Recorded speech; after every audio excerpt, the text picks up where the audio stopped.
다 같이 매일 드리는 기도를 드리심으로써 2월 21일 새벽 기도회를 시작하도록 하겠습니다. 사랑의 하나님, 오늘도 저희를 부르셔서 주님의 임재 앞에 서게 하시니 감사드립니다. 이 새벽 잠든 영혼을 깨워주시고 흩어지기 쉬운 생각들을 모아 주님께 향하게 하옵소서. 올 한 해 복음의 능력으로 살아 움직이며 은혜 안에서 기쁨으로 춤추는 공동체 되기를 소망합니다.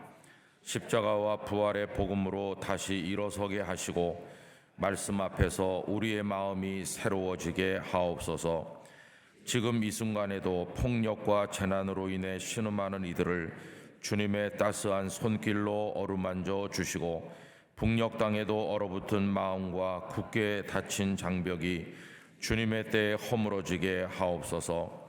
우리 교회의 5대 본질인 예배와 교육과 선교, 성도의 교제와 봉사를 기쁨으로 감당하게 하시고 모든 교육자들과 성도들이 성령님의 인도하심을 따르게 하옵소서.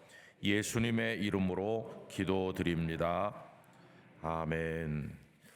다 같이 찬송가 384장입니다.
오늘 오이코스 성경 읽기 말씀은 민수기 22장, 23장, 24장 이렇게 세 장입니다. 그 중에서 오늘 새벽에는 22장 1절을 우리 두 번 반복해서 읽도록 하겠습니다. 이스라엘 자손이 또 길을 떠나 모압 평지에 진을 쳤으니 요단 건너편 곧 여리고 맞은편이더라. 이스라엘 자손이 또 길을 떠나 모압 평지에 진을 쳤으니 요단 건너편 곧 여리고 맞은편이더라. 아멘. 오늘 아침에 읽은 이 말씀은 잘 생각해 보면 참 놀라운 영적 교훈을 주는 말씀입니다. 요단강이 이렇게 있어요. 머릿속에다가 우리 지도를 그려보면 저 꼭대기에 헐몬산이 있고, 헐몬산은 높은 산이기 때문에 꼭대기에는 눈이 늘 덮여 있습니다. 그 눈이 녹아가지고 이제 흘러내리는 거죠. 그래서 그것이 이제 갈릴리 바다로 흘러 들어갑니다.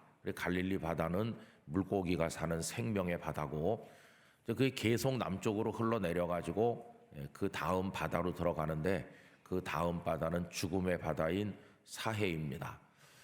그러니까 이스라엘 땅은 저 북쪽 헐몬산에서 저 남쪽 사해까지 그 한 줄기 요단강이 쭉 흘러내려가고 있다고 생각하시면 됩니다. 그 중간에는 갈릴리가 있어서 거기 이제 사람들이 살고 물고기도 잡고, 저 밑에 사해 오면은 사해 아래로는 더 흘러내려가질 않아요.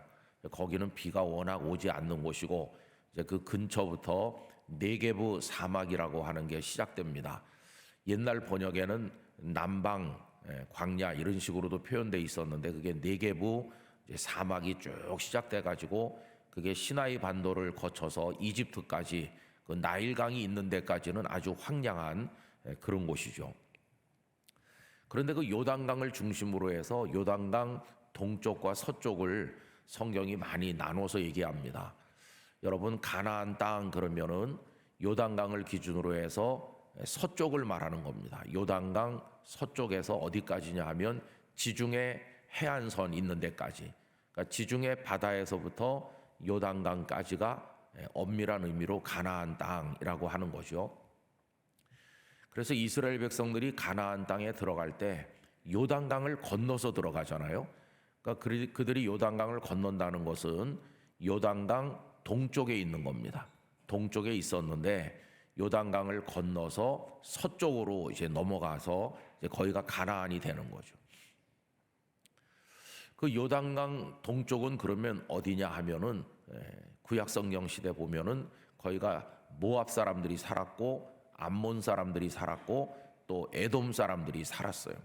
그 에돔 사람들이 살던 곳이 세일산이라고 하는 곳인데, 요르단에 가보신 분들은 그 유명한 페트라라고 하는 관광지, 또 혹은 성지라고도 부르지만은 성경하고 직접 관련은 없는데요. 어쨌든 거기 가볼 수가 있어요. 거기가 이제 세일산 근처가 에돔 사람들이 살던 곳입니다. 성경에서 에돔을 얘기할 때 바위 틈 높은 곳에 거한다, 그런 말씀을 하고 있는데, 거기는 수백 미터 높은 바위 지대가 있고, 그 바위 틈새로 아주 좁은 길이 있어서 협곡이죠. 적이 쳐들어오면 딱 고기만 막으면 안전하게 지킬 수 있는 그 천혜의 요새라고 할 수 있는데, 이제 거기가 에돔 사람들의 중심지였습니다. 그리고 이제 그쪽 위로 올라가면은 암몬 사람들이 살았어요. 여러분, 그 암몬이라고 하는 이름에서 오늘날 암만이라는 이름이 나왔고, 요르단의 수도를 암만이라고 하는 거 여러분 아시잖아요. 그리고 그 위쪽으로 이제 올라가면은 이제 모압이 사는 곳인데, 여러분이 모압과 암몬과 에돔은 다 이스라엘과 남이 아니죠. 그 에돔은 에서의 후손들이니까, 에서하고 야곱은 쌍둥이 형제니까 남이라고 말할 수 없고, 그 위에 살고 있는 모압과 암몬은 롯의 후손들이죠. 소돔성에서 하나님의 진노가 있은 이후에 롯이 그 두 딸들을 통해서 낳은 자식들이 베남미와 또 이제 모압이 돼가지고 그 후손이 번성해서 모압 그리고 암몬 이렇게 된 거죠. 그러니까 요단강을 중심으로 해가지고 요단강 서쪽은 가나안 땅인데 이스라엘 백성들에게 하나님께서 주시는 곳이고, 요단강 동쪽은 그 남이라고 할 수 없는 그들이 살고 있었다 하는 것을 알 수 있어요. 근데 애굽에서 이제 모세를 따라 나온 이스라엘 백성들이 광야를 40년 동안 배회한다고 하는데, 그 광야라고 하는 곳은 어딜 말하느냐 하면 요단강 동쪽을 말합니다. 아직 가나안에 못 들어간 거죠. 가나안에 못 들어갔다는 말은 요단강 서쪽에 가본 적이 없다, 그런 말이죠. 가나안에 입성한다는 것은 요단강을 건너서 요단강 서쪽 땅 지중해까지 이제 그리로 들어가는 걸 말하는 건데, 이제 모세는 백성들과 함께 그 요단강 동쪽 땅을 오랫동안 배회했다 하는 것을 알 수 있어요. 그렇게 배회하다가 이제 오늘 읽은 22장 1절에 오면은 그들이 어디에 도착했습니까? 모압 평지에 도착했어요. 이스라엘 자손이 또 길을 떠나 모압 평지에 진을 쳤다. 이 말은 이제 요단 강가에 드디어 도착을 했다 그 말이에요. 요단 강만 건너면 이제 요단강 서쪽이 되는 거고 거기가 가나안 땅이 시작되는 거예요. 그럼 여러분, 여호수아가 나중에 모세로부터 그 바톤을 받아서 백성들을 인솔해서 요단강 건너가는 것부터는 이제 여호수아가 했던 일이에요. 그죠? 그러면은 요단강을 건너가서 그들이 제일 처음 무너뜨린 성이 어떤 성인지 아시죠? 그 성이 어떤 성입니까? 하루에 한 바퀴씩 돌고 마지막 날 7바퀴 돌고, 힌트가 너무 노골적이죠. 그죠? 그 성이 무슨 성입니까? 여리고예요, 여리고. 그러니까 요단강을 건너서 그들이 넘어야 될 첫 번째 아주 견고한 성, 그게 여리고예요. 하나님께서 여리고성을 그들의 칼을 휘두르고 창을 휘두르는 수고를 통하지 않고 하나님의 능력으로 무너뜨려 주신 것은 이제 가나안 땅이 너희들 앞에 펼쳐지는데 내가 주겠다 하는 그런 표시예요. 너희들이 손 쓰지 않아도 도르라고 할 때 돌기만 하면, 다른 말로 말하면 말씀에 순종만 하면 성은 내가 무너뜨려 주겠다. 여러분, 그건 중요한 인생의 원리입니다. 우리의 힘으로 승리할 수 없고 우리는 하나님의 말씀에 순종해서 멈춰라 그럼 멈추고, 한 바퀴씩 돌아라 그러면 돌고, 이렇게 하면 성은 하나님께서 무너뜨려 주신다. 이제 거기가 이제 그 여리고 성인데, 여러분 거기 뭐라고 표시되어 있습니까? 모압 평지에 진을 쳤으니 요단 건너편 곧 여리고 맞은편이다. 딱 여리고 성하고 마주 보는 데까지 도착했어요. 여리고 성과 이스라엘 백성 사이에는 요단강이 지금 흐르고 있고, 이스라엘은 요단강 동쪽에 와 있고 여리고 성은 강 건너 요단강 서쪽에 있는 거고, 딱 거기까지 왔어요. 자, 그럼 여러분, 제가 여기 왜 영적인 의미가 있다고 말씀드리냐 하면은, 여기까지 오는데 몇 년 걸린 겁니까? 거의 40년 걸렸어요. 애굽에서 나와가지고 단숨에 올 수 있었던 이 지역까지 오는데 무려 40년이 걸렸어요. 그 40년 동안 참 많은 일이 있었습니다. 백성들은 하나님 앞에 불순종했고 원망했고 때로는 하나님의 진노가 있었지만, 신실하신 하나님께서는 그 40년 동안 하루도 빼뜨리지 않고 만나와 메추라기를 주셨어요. 구름 기둥과 불 기둥이 그들을 인도해 주셨습니다. 그리고 중간에 전쟁도 있었습니다. 아말렉과도 싸우고 아모리 사람들과도 싸우고, 그런가 하면은 많은 사건 사고들이 있었는데 백성들이 우상을 숭배하질 않나, 또 백성들이 하나님을 대적하다가 진노를 받질 않나, 많은 일들이 있었어요. 이거를 뭐 다 이렇게 써 내려간다면은 진짜 아주 두꺼운 어떤 기록이 될 만큼 우리가 성경을 통해서 일부 보는 거지만 이게 전부는 아니었을 거라고 생각합니다. 그 과정에서 모세는 속이 썩을 대로 썩고 좌절도 많이 하고 고통도 많이 겪었을 겁니다. 중간에 하나님께서 그들에게 율법의 말씀을 주셨고 성막도 만들게 하셔서 하나님을 경외하는 도리를 알려주셨지만 백성들은 그것 제대로 지키질 못했어요. 어쨌든 파란만장한 40년은 결코 짧은 시간이 아니죠. 여러분, 우리가 7, 80년 산다고 하는데 어렸을 때는 어려서 뭘 모르는 거고, 나이 많이 든다면 또 기력이 떨어져서 제대로 우리 삶을 영위하기가 힘들고, 정말 어떤 의미로 인생의 황금기 같은 시간은 그 가운데 시간이거든요. 성장해서 내 의지대로 뭔가를 할 수 있게 된 그 이후에 그 얼마 동안인데, 그게 얼마쯤 되겠어요? 한 20살부터 내 의지에 따라서 적극적으로 살아간다고 한다면 한 60세 될 때까지, 그때까지가 이제 열심히 사는 거고, 또 20살이 돼도 인생을 독립하지 못하는 게 오늘 우리 현실이니까 뭐 한 30살은 넘어야 된다고 보면 그때부터 한 70세까지, 70이 넘어가면 벌써 몸에 이상이 오고 여러 가지 연약함이 생기니까, 여러분 인생이 길어 보이지만 이렇게 따져보면 참 별게 아니구나, 그런 생각이 들기도 해요. 그 정도 길이가 40년인데 이 40년 동안 참 많은 사연도 있었고 어려움도 있었던 것이요. 그래서 그 40년이 거의 끝나가요. 우리가 이미 앞에서 읽은 것처럼 이때는 벌써 아론도 하나님께 갔어요. 미리암도 하나님 앞에 가고, 그 모세의 세 남매 중에서 모세 혼자 이제 남았어요. 미리암도 아론도 다 가고 이제 모세 혼자 남아서 이 모압 땅에 도착한 거예요. 모압 땅에 도착할 때 심정이 어떨까? 여러분, 그 심정이 같겠습니까? 전혀 다릅니다.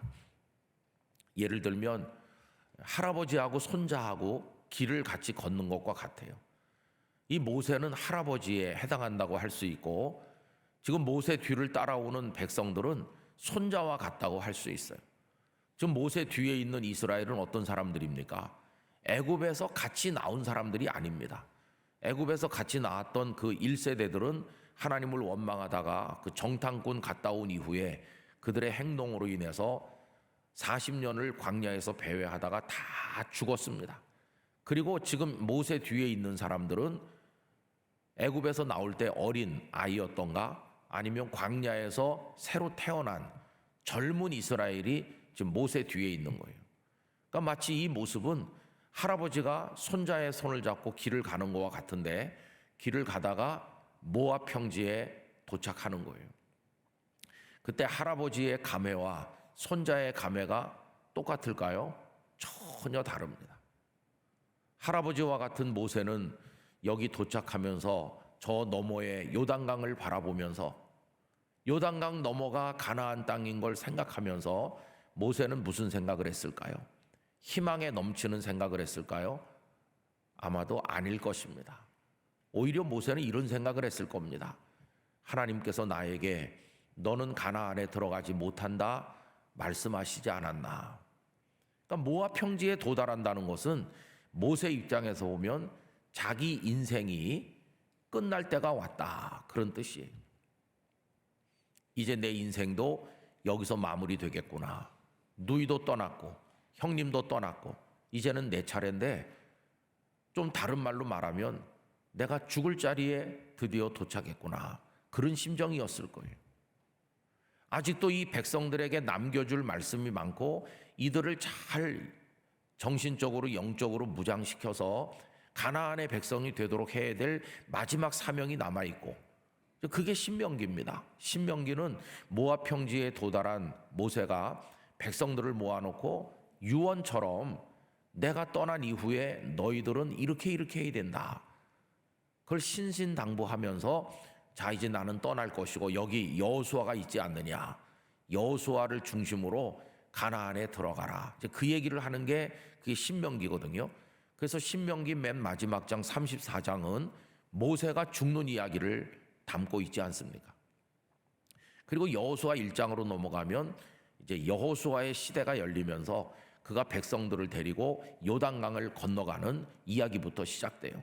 그리고 여리고성을 넘어서 진격하는 그 이야기가 쭉 펼쳐져 있잖아요.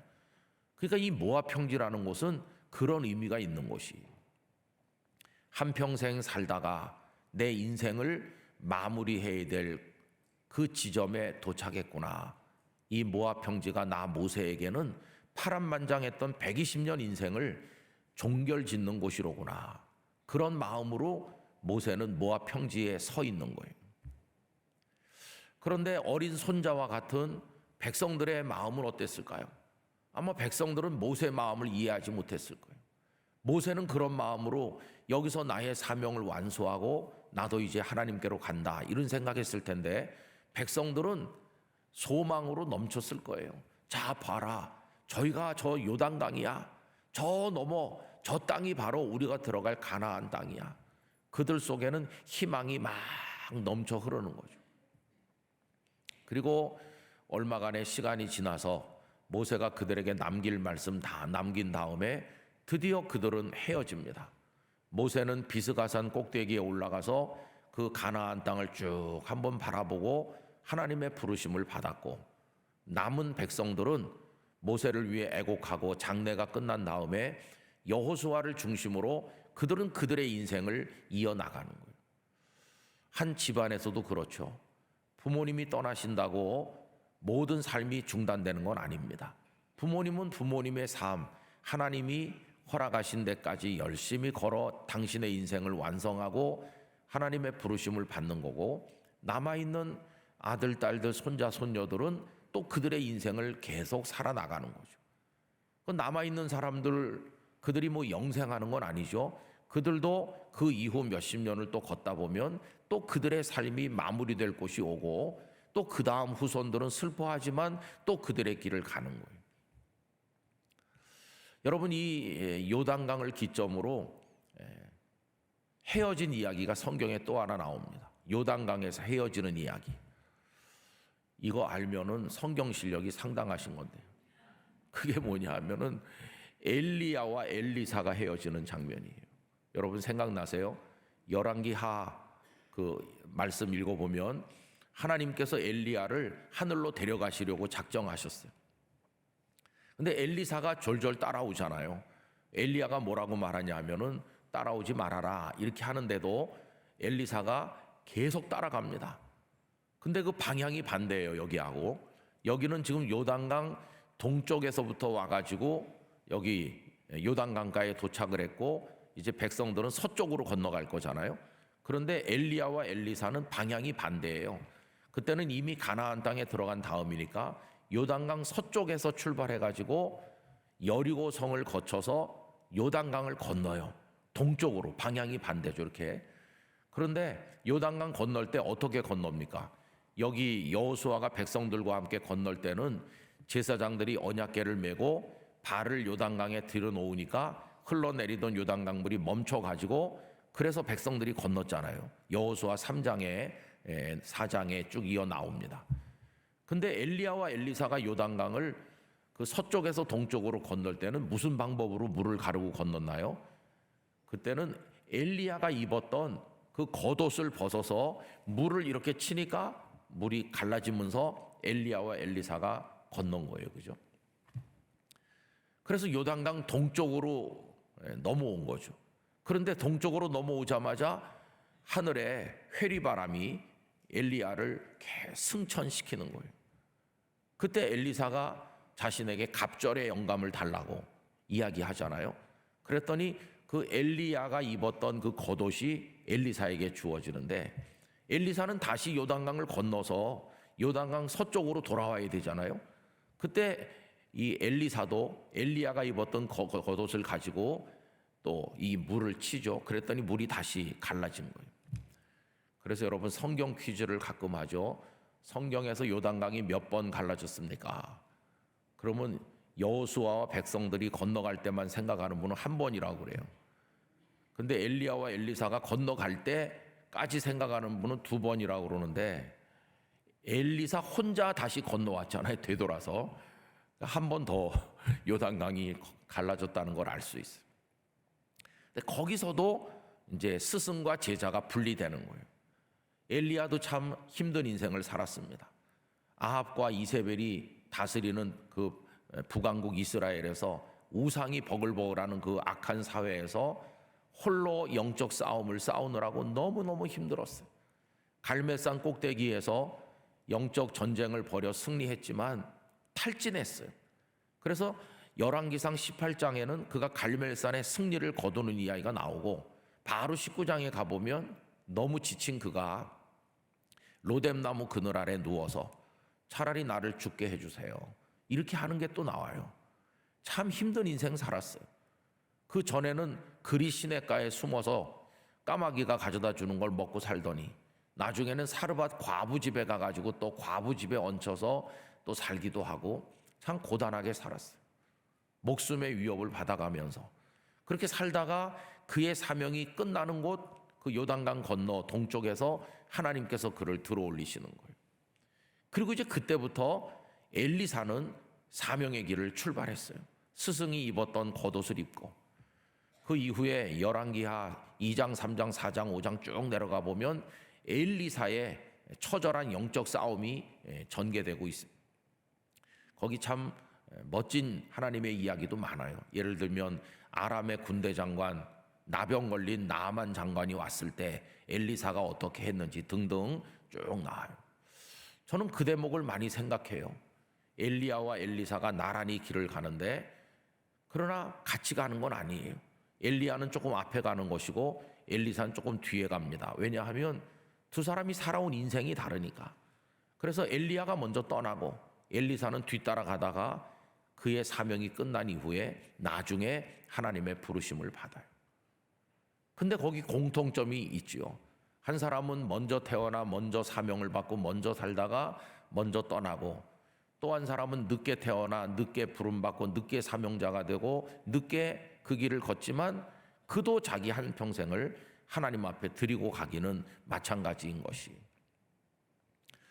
여러분, 언젠가 저도 우리 성도님들도 40년으로 상징되는 고단하고 힘든 인생길을 걷다 보면 언젠가는 우리들에게도 모압 평지에 도달할 날이 오게 될 것입니다. 우리에게도 모압 평지가 있을 겁니다. 그러면서 그때 우리도 눈을 들어서 바라볼 겁니다. 아, 저기가 요단강이다. 저 요단강 너머는 가나안 땅이구나. 근데 그게 영적으로 말하면 그 요단강이 죽음을 의미한다고 한다면 요단강 너머의 가나안 땅은 주님께서 기다리시는 우리를 위해 준비한 영원한 가나안 천국일 것입니다. 그래서 모압 평지에서 우리의 인생이 마무리되고 그 다음에는 주님의 품에 안겨서 요단강을 건너고 그리고 영원한 가나안, 새하늘과 새 땅, 밟아본 적이 없는, 이스라엘로서는 처음 밟아보는 땅인데 그들이 거기 들어가도 우리는 하나님의 나라에 들어가게 될 것입니다. 지금은 모압 평지를 향해 걸어가고 있는 중이라고 말할 수 있습니다. 얼만큼 더 걸어야 모압 평지에 도달하게 될는지 알 수는 없어요. 금방 모압 평지에 도달할 사람도 있을 것이고, 어떤 이들은 이제 광야 생활을 막 시작하는 것처럼 갈 길이 먼 사람도 있을 것이. 그러나 여러분, 어떤 상황에 있든지 그 가는 길을 하나님의 은혜로 가야 된다는 게 누구에게나 공통점이고, 그 다음에 은혜로 만나와 메추라기를 먹으면서 가다 보면 모압 평지에 도달할 때가 있다는 거, 그것도 공통점이에요. 모압 평지에 도달할 때 좌절하지 말고 모세처럼 의연하게 가나안 땅을 바라보고 하나님의 부르심을 받은 모세처럼 우리도 믿음의 준비를 하고 우리에게 주어질 삶에 충실한 그리스도인으로 살아야만 될 것입니다. 여러분, 인생이라고 하는 것은 단순 비교는 할 수 없어요. 그냥 어디에 이르렀던지 하나님께서 거기까지다 말씀하시면 거기까지서 승리하면 되는 것이. 어떤 사람은 가나안에 들어가기도 하고 어떤 사람은 광야에서 떠나기도 했지만 어디까지 가든지 가나안에 갔냐 못 갔냐를 가지고 인생의 성공과 실패를 판단할 수는 없고, 어디까지 가다가 부르심을 받든지 간에 하나님을 경외하고 믿음으로 걸어간 사람이라면 그의 마지막 발걸음이 닿는 거기서 위대한 상급을 받게 될 줄로 믿습니다. 그래 바울 사도가 디모데후서 4장 7절 8절에서 고백이 우리의 마음에 닿는 게 그거예요. 사도 바울은 로마 제국의 박해가 종식되고 교회가 막 번성하는 그런 걸 눈으로 보신 분은 아니에요. 네로의 핍박 가운데서 교회가 고통받을 때 그는 그 길을 걸어갔습니다. 그렇지만 그는 그의 광야길을 잘 걸어서 달려갈 길을 다 달렸습니다. 선한 싸움을 다 싸웠습니다. 믿음을 지켰습니다. 그리고 이제 후로는 주께서 내게 의의 면류관을 주실 것이다. 그 이제 후를 바라보잖아요. 그 이제 후가 오늘 말씀과 연결시켜서 얘기해 보면 요단강 넘어 가나안을 바라보는 심정이라고 말할 수 있을 것입니다. 여러분, 그렇게 우리는 우리의 인생을 살고 있는 중이에요. 오늘 2026년 2월 21일을 맞이했습니다. 이 날이 지나가면 다시는 우리에게 오지 않겠죠. 그만큼 우리의 모압 땅도 다가오고 가까워지고 있을 것입니다.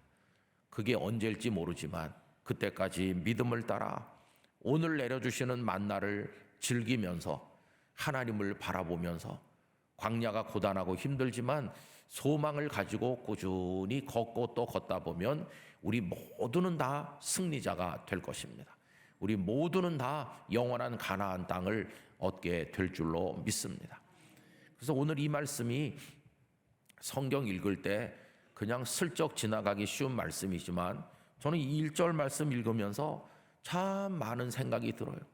성경의 다른 말씀들이 다 떠오르면서 한 사람의 인생을 사는 모습이 떠오르고, 그러면서 나의 삶을 여기서 생각해 보게 되고 하나님 앞에서 오늘을 어떻게 살아야 될까 하는 결단도 가지게 되는 것이죠.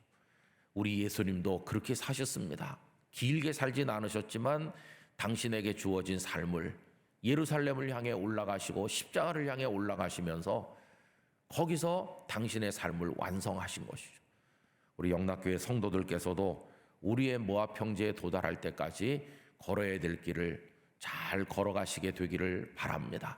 하나님께서 날마다 만나와 메추라기로 우리의 영적인 힘을 북돋워 주실 것이라고 믿습니다.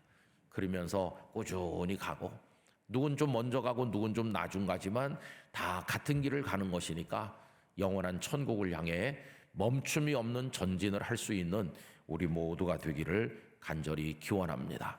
내일도 예배하는 날인데 하나님께서 지친 그들에게 안식일을 주셔서 쉬게 하시듯이 이 주일은 얼마나 복된 날인지 모릅니다. 여러분 다 또 기쁨으로 나와서 하나님을 송축하고 내가 하나님의 사람이라는 걸 재확인하면서 또 우리의 길을 가는 것입니다.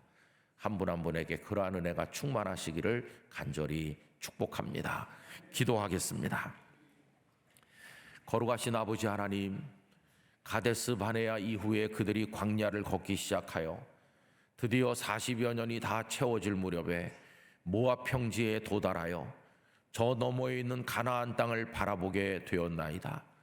그곳에 도착하는 그들의 마음이 제각기 달랐을 것을 생각해 봅니다. 어린 백성들은 소망을 가지고 모압 땅에 도착했겠지만 모세는 거기가 자신의 삶이 마무리될 곳을 생각하며 한편으로 무거운 마음으로 도착했을 것이라 생각합니다. 거기서 그는 자신의 삶을 마무리했지만 모세는 결코 실패자가 아니며 주신 사명의 길을 완수한 것을 저희가 알고 있습니다. 하나님, 저희도 저희의 광야길을 믿음으로 걸어가게 하시고 하나님 내려주시는 은혜로 걷게 하시다가 우리의 모압 땅에 이를 때 주의 품에 안겨 요단강을 건너게 하시고 영원한 생명의 가나안을 얻게 하여 주시옵소서. 그때까지 우리의 걸음이 흔들리지 않기를 원합니다. 단단히 저희들을 붙들어 주시는 하나님의 손끝 안에 살아가게 도와주시기를 원합니다. 힘있게 발걸음을 내어 디디게 하시고 찬송하며 가게 하여 주시옵시고 하나님 앞에 승리자가 되게 하여 주옵소서. 오늘 새벽에 나온 성도 한 분 한 분 가정에서 기도하는 이들에게 하나님의 은총을 내려주시고 내일 주일을 위한 준비를 잘 갖추도록 인도해 주옵소서. 올해를 시작한 지가 엊그제 같은데 벌써 내일은 2월의 마지막 주일이 됩니다. 쏜살같이 흐르는 세월 속에서 늘 우리 자신을 겸손하게 돌아보고 하나님 말씀을 붙들고 서도록 은혜를 주옵소서. 영락교회 성도들 중에 병약한 이들을, 수술받은 이들, 수술을 앞둔 이들, 좌절한 이들 하나님 다 일으켜 세워 주시옵시고 치료하여 주시옵시고 주님의 능력으로 붙들어 주시옵소서. 또 개학을 앞둔 우리 자녀들의 신학기, 새학교 입학 모든 걸 축복하여 주셔서 학업의 길에 복을 허락하시고 그들의 미래를 열어 하나님 나라 일꾼으로 키워주시기를 원합니다. 아버지 하나님, 이 새벽 각자가 가지고 나온 기도에 응답해 주시고 하나님과 교통하는 복된 하루 되게 하여 주옵소서. 주 예수님의 이름으로 기도하옵나이다. 아멘. 오늘 말씀을 생각하시면서 기도하시고요. 또 우리 중동부가 어저께 겨울 수련회 가 있습니다. 또 고등부도 이제 다 할 텐데 많은 기도를 바랍니다. 어제 중동부 출발할 때 제가 기도를 해줬는데 작년보다도 30명이나 더 가고 300명 넘는 학생들이 막 좋아가지고 어쩔 줄 몰라 하면서 너무너무 귀엽더라고요. 우리 중동부, 고등부, 우리 겨울 성경학교 진행하는 부서를 위해서 기도해 주시기 바라고, 내일 주일 준비를 위해서 우리 다 같이 합심기도 드리겠습니다.